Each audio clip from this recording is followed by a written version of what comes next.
আর পেছন নিচের দিকে হচ্ছে সুইমিং পুল, সেরা সেরা।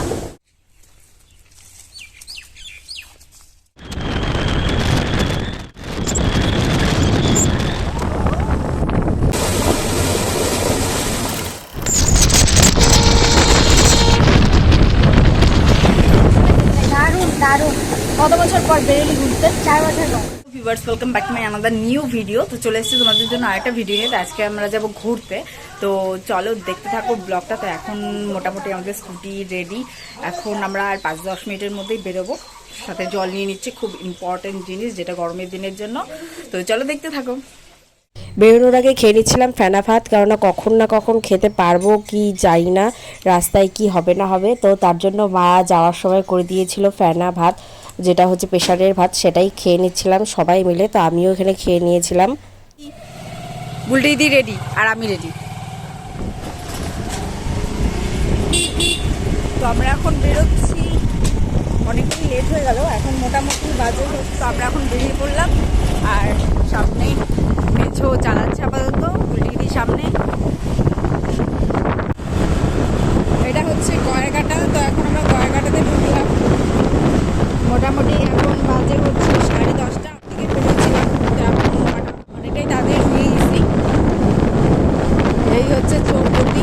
তো আমরা চৌপতিতে চলে এসেছি। তো তোমরা যদি কেউ কোচবিহার স্টেশনে নামো তাহলে তোমরা বীরপাড়া দিয়ে ঢুকতে পারো ফালাকাটা হয়ে। আর কেউ যদি জলপাইগুড়ি শিলিগুড়ির এদিকে নামো, শিলিগুড়ি হলে তো তোমরা ওই সাইড দিয়েই ঢুকতে পারবে সেবক হয়ে।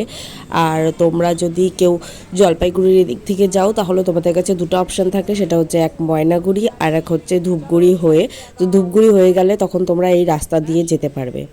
উত্তরবঙ্গে ডুয়ার্সের অফবিট সাইডে ঘুরতে গেলে তোমরা দেখতে পারবে মূর্তি নদী, তারপর রয়েছে ঝালুং, বিন্দু, সাথে সাথে রয়েছে সামসিং, সুনতালি খোলা, আর রয়েছে রকি আইল্যান্ড। এদিকে কিন্তু শেয়ার গাড়ি অ্যাভেলেবেল পাওয়া যায় না, তো এদিকে গাড়ির কিন্তু একটু সমস্যা রয়েছে। বাইক, স্কুটি নয়তো রিজার্ভ গাড়ি তোমাদের করতে হবে। তো রকি আইল্যান্ডে সবাই যেটা দেখতে যায় সেটা হচ্ছে সেখানকার বিখ্যাত ব্রিজ, যেটা 30 মিনিটের মধ্যে খুলে ফেলা যায় ব্রিজটাকে। আর যেটা তৈরি করেছিল দ্বিতীয় বিশ্বযুদ্ধের সময় ইংরেজরা, একজন ইংরেজ। তো সেজন্যই কিন্তু রকি আইল্যান্ডটা বেশি ফেমাস ওই ব্রিজটার জন্য। তো আমরাও কিন্তু সেটাই দেখতে যাচ্ছি। মোটামুটি আমরা এখন ভালো রাস্তা পেয়ে গেছি। আর এটা হচ্ছে মরাঘাট টি গার্ডেন।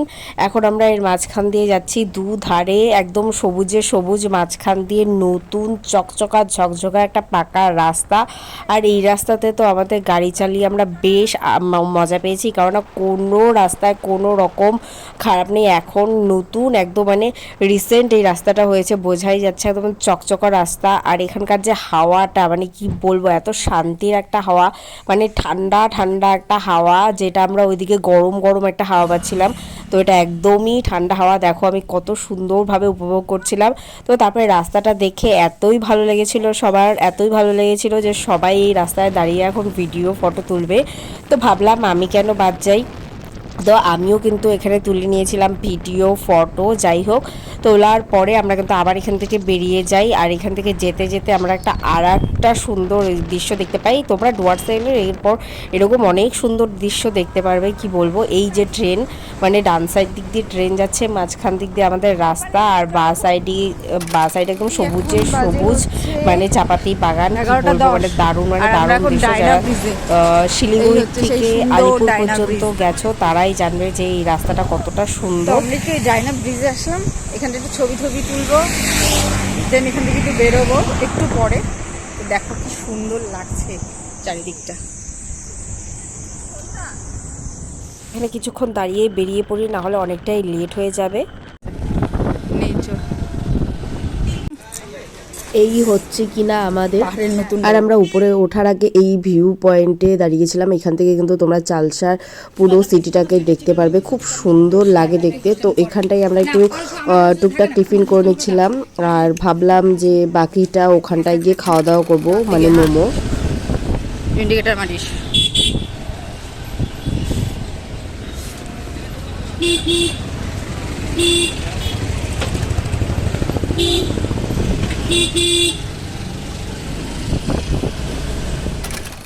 এখন আমরা যাচ্ছি, দেখো পেছনের ভিউটা জাস্ট অসাধারণ, মানে চাপাতি বাগানের মাঝখান দিয়ে এখন যাচ্ছি।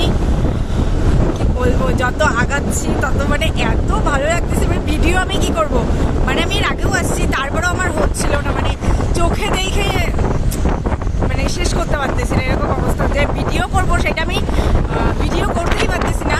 মানে আমি এত আর কি রাস্তা সফর কা মজা লে রহি হ্যাঁ ऐसे बात है। তো মানে সেই মানে সেরা সেরা লাগে আমার তো, মানে যে কোনো জায়গায় বেরোলেই হলো।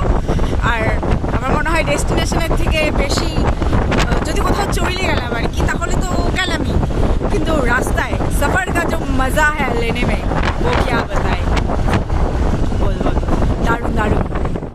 আর এই রাস্তাটার কথা তোমাদেরকে কি বলবো, মানে আমি ফটো ক্লিপ নিতেই ভিডিও ক্লিপ নিতেই ভুলে গেছি যে রাস্তাটা দেখতে দেখতে। এর আগে যখন এসেছিলাম তখন রাস্তাটা আমার এত ভালো লেগেছিল, মানে কি বলবো। এবারও এসে মানে আমার সেই আগের মতনই একটা ফিলিংস। যারা রক আইল্যান্ডে এসছো আর এই রাস্তা দিয়ে গেছো তারাই একমাত্র জানবে যে এই রাস্তাটা কতটা সুন্দর, মানে কতটা সুন্দর বলে বোঝানোই যাবে না যে এতটা সুন্দর।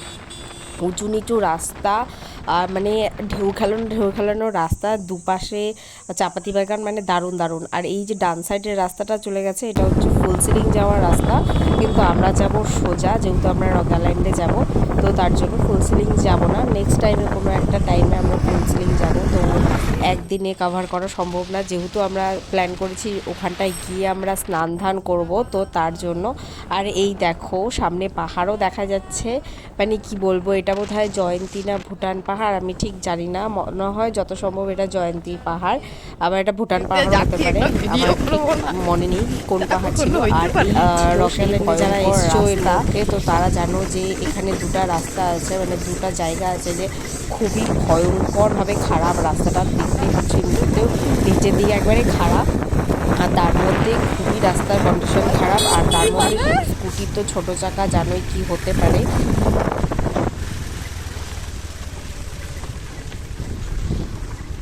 জয় দুর্গা ঠাকুর ধ্যান করে কি তুই অত কিনাতেই তো যাস না, মানে ভয় করে স্কুটি নিয়ে আইসে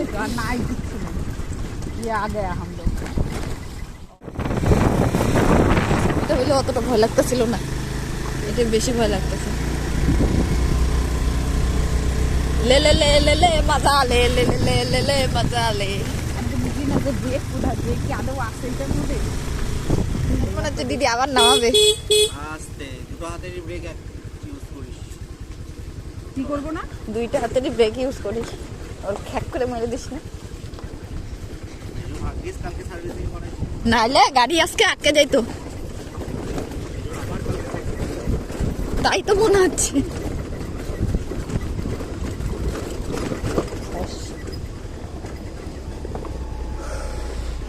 হাঁপাই গেছে রে, আমাকে আর বুলটি দিদিকে দেখ, ক্যাপচার নিতে ভুলবো না, ওইটা যাচ্ছি আমি, পাছা ঠেকাই নাই, দুইটা পা দিয়ে গেলি দাঁড়াই আছি, এইবার পাছা ঠেকাইলাম।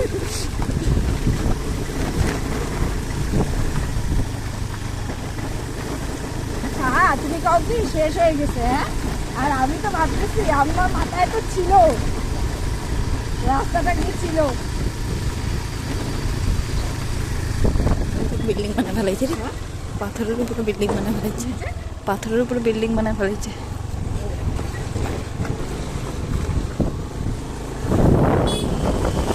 চাঁদিনী চাঁদিনী, ও আমরা ওই রাস্তাতে যাবো আজকে, হ্যাঁ একটু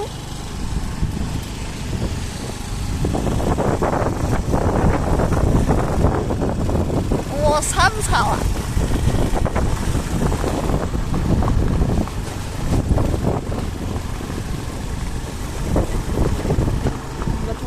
আর কথা বলতে বলতে কিন্তু আমরা পৌঁছেই গেছি। আর এখানে কিন্তু তোমরা অনেক হোমস্টে পাবে না, কয়েকটাই কিন্তু গোনাগাথা কয়েকটাই হোমস্টে রয়েছে এখানটায়, তোমরা কিন্তু আসলে থাকতে পারো। Way to river. তো ফাইনালি আমরা চলে আসলাম, এই হচ্ছে রকি আইল্যান্ড। জলগুলো ঘুরতে করতেছে, আমরা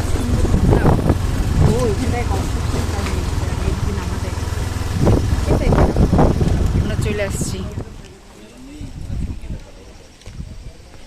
তো এখন আমরা এই সাইডটা দিয়ে নামবো, এখান দিয়ে নাইমে নদীর পাড়ে। ওখান দিয়ে ওই নদীর ওই দিকটাতে যাওয়া যাবে। এখন যাচ্ছি নদীর পাড়ে, ফাইনালি চলে আসছি। তো এখন আমরা যাব নদীর পাড়ে, একটু চিল চিল করবো। তো তারপরে আর এই যে সঙ্গে আমি আর পেছনে দিদি। বল দিদি কেমন লাগতেছে? ও 4 বছর পর ঘুরতে আসলো। তো কেমন লাগতেছে বল? খুব ভালো, দারুণ। যাক, তো এই যে এখান দিয়ে রাস্তা ভালো, সিঁড়ি করে দিছে। আগে যখন আসছিলাম তখন সিঁড়ি ছিল না, এটা একটা খুব ভালো জিনিস। আসতে পারবে আর এই দিকটা দিয়ে, এই বিল্ডিংটার এদিকটা দিয়েও আসতে পারবে। তো এইখানটায় আসলে পরে কিন্তু একদম ন্যাচারাল একটা সুইমিং পুল, একদম পুরা এই সাউন্ডটা নিতে নিতে মানে সেরা আওয়াজ, আওয়াজটা তো শোনাই যাচ্ছে। ন্যাচারাল ফিশ স্পা দেখতেই পাচ্ছো, মেজো আর দিদি মিলে ওরা ফিশ স্পা নিচ্ছে, পুরো আলাদাই ব্যাপার স্যাপার। ঠিক আছে, পেছনে আহা, আর পেছনে নিচের দিকে হচ্ছে সুইমিং পুল, সেরা সেরা। এবার ছিল আমাদের জলে নামার পালা। আমি তো রীতিমতন জলে নামেই গেছি, মানে কি বলবো, দেখতেই পাচ্তেছো। আর এখানে প্রচুর আর কি মানে এই দিকটাতে যাওয়া যাচ্ছিল না, তো আমি এই সাইডটাতেই ছিলাম। মোটামুটি এই সাইডে আমার কোমরের উপরে পর্যন্ত জল ছিল, আর এদিকটাতে যাওয়া যাচ্ছিল না কারণ এতটাই স্পিড ছিল, এখানে দাঁড়ায় থাকা যাচ্ছিল না। মানে আমি অন্ততপক্ষে দাঁড়ায় থাকতে পারতেছিলাম না। তো যাই হোক, ওর জন্য আমি এই সাইডটাতেই এদিকেই স্নান ধান নাচানাচি আমরা করছিলাম। যাই হোক, আর এই পাশে মেঝো এখানে কিন্তু অল্প জলের মধ্যেই ছিল। তো হচ্ছে এখনও বুঝে পাচ্ছিল না যে ও স্নান করবে কি করবে না। তো এখানটা ও মোটামুটি বেশ ভালোই এনজয় করছিল, আর এখানে একটু ক্যালমা দেখাচ্ছিল এই কারণেই, কারণ ও ভিডিও বানাচ্ছিল। তো যাই হোক, আমরা সবাই স্নান ধান করি। দেন স্নান ধান করে আমরা এখানটায় কিছুক্ষণ থাকি, মানে আমাদের জামা কাপড়গুলো এখানেই শুকাই। তো তার জন্য এখানে কিছুক্ষণ বসে এই সাউন্ডটার মজা নিচ্ছিলাম। তো তারপরে আমরা উপরে উঠে আসি। এবার উপরে উঠে আসার পর আমাদের খাওয়া দাওয়ার পালা। তো আমরা নিয়ে নিই মোমো। আর এখানে যে আরেকটা দোকান ছিল, সেই দোকানটা মানে আগের বার যখন দশমীতে এসেছিলাম তখন এই দোকানের মোমোটা দারুণ ছিল, মানে পাশের দোকানটা অসাধারণ মোমো ছিল। তো এই দোকানের মোমোটা আমরা ট্রাই করছিলাম। তো ওই দোকানের তুলনায় ওই দোকানের মোমোটা একটু কম টেস্টি, তবে টেস্টি ছিল। তো তারপরে খাওয়া দাওয়া করে আমরা চলে আসি। আর আসার সময় রাস্তা দিয়ে যেতে যেতে যে মানে মন্দিরটা দেখতে পাচ্ছিলাম, তো সেই মন্দিরেই মেঝো একটু ঢুকলো, তো আমিও ঢুকলাম। আমরা উপর পর্যন্ত যাইনি, কিছুটা দূরই ছিলাম, মানে গেছিলাম, তারপরে আবার চলে এসেছিলাম। তারপরে রাস্তা দিয়ে আস্তে আস্তে এই সুন্দর চাপাতি বাগানটাতে আমি কিছু ছবি আর ভিডিও করে নিই। তারপরে আমরা চলে আসি বানারহাটে। আর এখানে এসে কিন্তু আমরা আবার মোমো, তারপরে হচ্ছে সিঙ্গারা, চা এসব খেয়ে দে তারপরে কিন্তু চলে আসি বাড়ি। আর বাড়িতে এসে দেখি মেঝে পিসি রান্না করেছে এই pizza, tasty tasty pizza. So finally আমরা চলে আসছি বাড়িতে, মানে ফাইনালি আমরা বাড়িতে চলে আসছি। মানে কি বলবো, আজকে দিনটা একদম আলাদাই গেল। রাস্তা তো কি বলবো, মাঝে মাঝে যা ভয়ঙ্কর রাস্তা ছিল, আমি তো ভাবলাম গেলাম একবার, তো আমি পড়তে পড়তে বাইচে গেছি, এত রাস্তা খারাপ কি আর বলবো। তবে যাই হোক, ওভারঅল আমাদের বেশ ভালোই কাটছে। মানে ওই স্নান ধান করার পর এখন দেখি শরীরটা খারাপ, মানে জ্বর চলে আসছে। আর এই যে মেঝো, ওর তো জ্বরে চলে আসছে, ওষুধ খায় এখন উল্টায় পড়ে আছে। কি আর করবো, ব্যাস।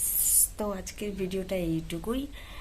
তো চলো, দেখা হচ্ছে তোমাদের সাথে নেক্সট ভিডিওতে। Tata, good night.